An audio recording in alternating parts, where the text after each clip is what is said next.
गृह मंत्री अमित शाह 2 दिनों के बंगाल दौरे पर थे और कल उनके दौरे का आखिरी दिन था। इस दिन को बीजेपी ने सुपर संडे बनाने की में अपनी पूरी ताकत झोंक दी। दीदी के गढ़ में बीजेपी का मेगा शो टीएमसी के लिए मुसीबतें खड़ी कर सकता है। हमारी रिपोर्ट देखिए।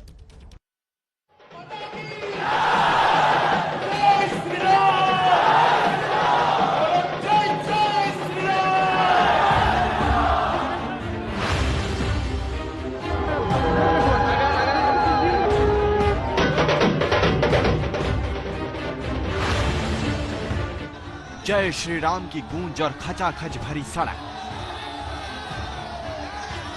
अमित शाह कुछ इसी अंदाज में जब रविवार को रथ पर सवार होकर बंगाल के बीरभूम में रोड शो लेकर निकले तो सियासी फिजा ही बदल गई। कहने को ये रोड शो महज 1 किलोमीटर का था, लेकिन इस 1 किलोमीटर में ही बीजेपी ने ये साबित करने की कोशिश की कि अभी तो शाह ने ट्रेलर दिखाया है, असली पिक्चर पीएम मोदी के दौरे पर दिखेगी। बीजेपी कार्यकर्ता और समर्थक जोश में थे और बीच बीच में अमित शाह इस जोश में और जान फूंक देते। कमल के निशान पर बटन दबाओगे ना? ममता सरकार उखाड़ फेंकोगे ना? तृणमूल कांग्रेस को उखाड़ फेंकोगे ना? मोदी जी के हाथ मजबूत करोगे ना? तो मेरे साथ दोनों हाथ उठाइए, विजय के विश्वास की मुट्ठी पीछे और प्रचंड आवाज से बोलिए, भारत माता की, भारत माता की, भारत माता की।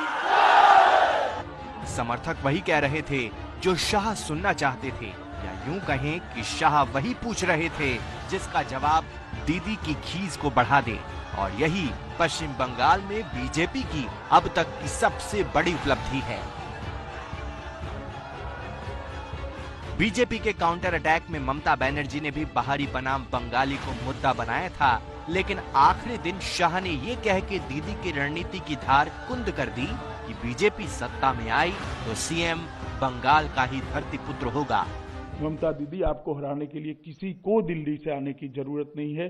आपके सामने भी बंगाल का धरती पुत्र खड़ा रहेगा, आपके सामने ही भी बंगाल का ही आदमी लड़ेगा और आने वाला मुख्यमंत्री भी बंगाल की मिट्टी का ही मुख्यमंत्री हम बंगाल को देने जा रहे हैं। बंगाल में बीजेपी कई महीनों से सक्रिय है, लेकिन जेपी नड्डा के काफिले पर हमले के बाद आक्रामक हो गई है।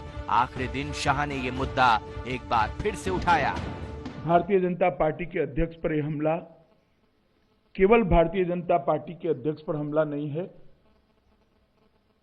बंगाल के अंदर लोकतंत्र की जो व्यवस्था है उस पर हमला है और इसकी संपूर्ण जिम्मेदारी तृणमूल कांग्रेस की सरकार की है, तृणमूल कांग्रेस के कार्यकर्ताओं की है।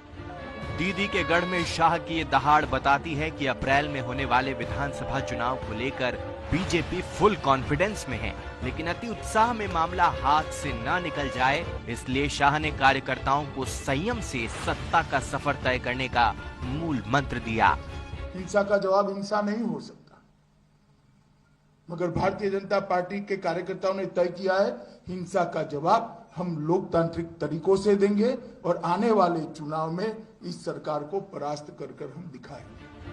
अमित शाह राजनीतिक कुशलता के कितने धनी हैं, ये बात उन्होंने 2014 के लोकसभा चुनाव में यूपी की 73 सीटों को जीतकर साबित कर दिया था। पार्टी अध्यक्ष रहते हुए भी उन्होंने जीत के कई रिकॉर्ड बनाए और अब वो मिशन बंगाल पर निकले हैं तो मुकाबला रोचक हो गया है।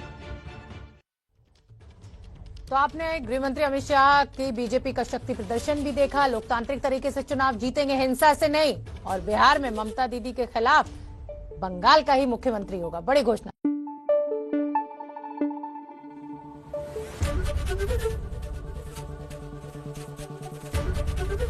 एबीपी न्यूज आपको रखे आगे।